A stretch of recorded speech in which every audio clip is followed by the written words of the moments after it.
Assalamualaikum warahmatullahi wabarakatuh. Salam sejahtera untuk kita semua. Berjumpa lagi di channel ini. Kali ini kita akan membahas tentang surat edaran terbaru dari Menteri Pendayagunaan Aparatur Negara dan Reformasi Birokrasi Republik Indonesia tentang pendataan tenaga non-ASN di lingkungan instansi pemerintah. Kawan-kawan semua, kabar gembira bagi kita para tenaga non-ASN di lingkungan instansi pemerintah dengan keluarnya surat edaran Menpan RB terbaru, yaitu tentang syarat honorer bisa diangkat jadi P3K tahun 2022. Yang mana surat tersebut dikeluarkan pada tanggal 22 Juli tahun 2022. Ya, ini surat ditujukan kepada para menteri, lalu kemudian gubernur, bupati dan wali kota yang mana sebagai pejabat pembina kepegawaian baik instansi pusat maupun daerah, ya. Adapun halnya di surat ini adalah tentang pendataan tenaga non-ASN di lingkungan instansi pemerintah.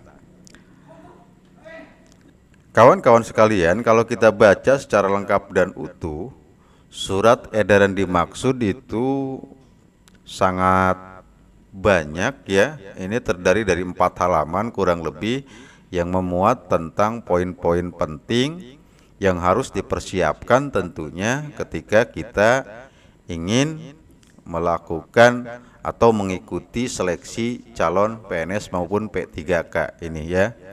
Sini pada tahun 2022 ini tentunya, ya. Kita bisa lihat poin-poinnya begitu banyak dan ini ditandatanganinya oleh Pak Profesor Mahfud MD sebagai PLT Menteri Pendayagunaan Aparatur Negara dan Reformasi Birokrasi. Juga di sini ada lampirannya yang merupakan persyaratan-persyaratannya. Sehingga begitu banyaknya poin-poin pentingnya, dalam kesempatan kali ini kita akan fokus bahasannya di poin yang ketiga ini. Ya, di poin yang ketiga ini. Dan tentu nanti kita bahas juga tentang persyaratan-persyaratan ke bawahnya yang ada di lampiran tersebut. Kenapa hal ini penting untuk kita pahami? Karena memang menurut hemat saya ini adalah hal yang sangat penting di dalam surat edaran ini, yaitu menyangkut tentang teknis dan administrasi bagaimana yang harus kita persiapkan untuk menyambut atau mengikuti seleksi calon CPNS maupun PP3K tersebut. Baik kawan-kawan, kita bahas satu persatu, ya. Kita zoomkan karena ini biar kelihatannya lebih jelas, ya.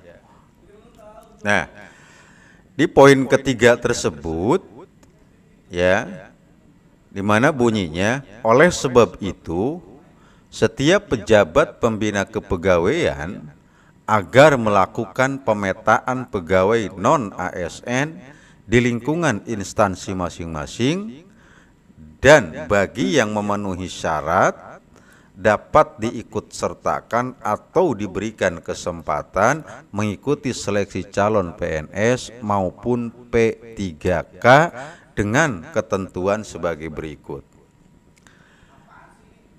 A, yang ini yang satu, berstatus sebagai tenaga honorer kategori 2 yang terdaftar dalam database Badan Kepegawaian Negara dan pegawai non-ASN yang telah bekerja pada instansi pemerintah.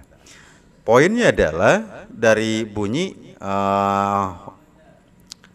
poin ketiga ini adalah bahwa yang bisa ikut seleksi calon CPNS maupun P3K, syarat pertama di tahun 2022 ini, syarat pertama dia harus berstatus tenaga honorer kategori 2. Dan itu pun harus terdaftar di dalam database BKN. Kalau ketentuan di sininya tentu ini harus sudah bekerja, ya jelas, ya itu. Lalu kedua nih, ini poin B-nya, mendapatkan honorarium dengan mekanisme pembayaran langsung yang berasal dari APBN untuk instansi pusat dan APBD untuk instansi daerah, dan bukan melalui mekanisme pengadaan barang dan jasa baik individu maupun pihak ketiga. Poinnya dari poin B ini adalah bahwa si tenaga honor tadi, ya, yang tenaga honor ini dia mendapatkan honornya atau pembayaran honornya itu berasal dari APBN kalau dia memang di instansi pusat, atau dari APBD untuk instansi daerah. Maknanya apa? Bukan melalui mekanisme pengadaan barang dan jasa. Berarti dia istilah kalau sekarang itu bukan outsourcing, tapi memang dia tercatat di dalam keuangan negara yang bersumber dari APBN dan APBD, bisa jadi, ya. Lalu yang ketiganya, ini persyaratan administratifnya tentu diangkat paling rendah oleh pimpinan unit kerja. Kalau ini menurut hemat saya sudah jelas, ya. Kalau yang ini karena memang harus diangkat oleh pimpinan unit kerja, entah itu barangkali di kantor wilayah atau kantor kabupaten kota atau mungkin UPTD di bawah barangkali, ya gitu. Dan kemudian yang berikutnya adalah telah bekerja paling singkat 1 tahun pada tanggal 31 Desember 2021. Kalau kita baca di aturan ini lebih ringan sebetulnya daripada aturan yang ada di Kemenristek-Dikti. Karena kalau di guru itu kan kemarin sudah keluar edarannya itu paling singkat kerjanya harus 3 tahun, malah di sini justru 1 tahun. Nah ini barangkali lebih melonggarkan kepada kawan-kawan semua, ya.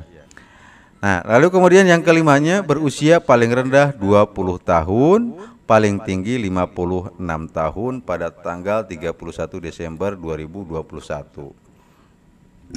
Poin dari item ketiga ini adalah ini yang sifatnya administratif yang harus kita persiapkan, ya. Artinya apa? Kita memahami kalau kita sebagai tenaga honorer kategori 2 kemudian mendapat honor dari APBN atau dari APBD, diangkat oleh pimpinan unit, kemudian telah bekerja 1 tahun, usia kita masih di bawah 56 tahun, maka otomatis dia akan diikut sertakan dalam seleksi CPNS maupun P3K yang akan dibuka pada tahun 2022.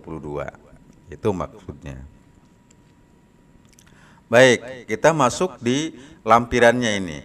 Ternyata kawan-kawan semua di sini sudah sangat jelas, ya. Apa artinya? Maka kita harus prepare dari sekarang, persiapkan oleh kita. Maksudnya persiapkan yang sifatnya administratif tadi, ya. Oh, di sini kan sangat-sangat jelas, ya. Apa-apa saja yang harus dipersiapkannya. Ini adalah salah satu persyaratan-persyaratannya ini yang harus kita persiapkan, karena daftar nama tenaga non ASN di lingkungan instansi pemerintah. Ini adalah lampiran dari surat edaran tadi, kawan-kawan, ya. Di sini nomor 1 itu apa? Nomor urut NIK, gitu ya, NIK tenaga non ASN atau XTHK2. Maksudnya adalah berarti ini kan KTP sudah dipersiapkan dengan nomornya, kalau itu, ya. Lalu kemudian ini nomor peserta XTHK2 yang dimiliki pada tahun 2013. Tuh. Maksudnya apa? Berarti kita harus mempersiapkan. Artinya secara administratif, jikalau dibutuhkan suatu ketika kita diminta oleh instansi yang berwenang untuk mengikuti seleksi calon CPNS atau P3K, ternyata kalau kita berasal dari tenaga honor K2 itu harus melampirkan nomor tes pada saat tes honorer kategori 2 yang dilaksanakan pada tahun 2013, ya, di sini itu. Statusnya XTHK2, memang ini dikhususkan untuk tenaga honorer yang tenaga honorer K2 itu. Nama lengkap dan lain sebagainya ke sini ke bawah, ya. Ini semua bisa dibaca, bisa di-download sebetulnya, cuma mungkin ini adalah tambahan pemahaman saja. Kemudian bagaimana untuk non-ASN yang bukan berasal dari honorer K2 yang tidak terdaftar di database BKN? Jawabannya insya Allah akan kita bahas pada video selanjutnya. Untuk itu mudah-mudahan kawan-kawan subscribe, share, kemudian bunyikan lonceng notifikasi channel ini supaya kawan-kawan tidak ketinggalan informasinya. Demikian kawan-kawan, mudah-mudahan manfaat. Assalamualaikum warahmatullahi wabarakatuh.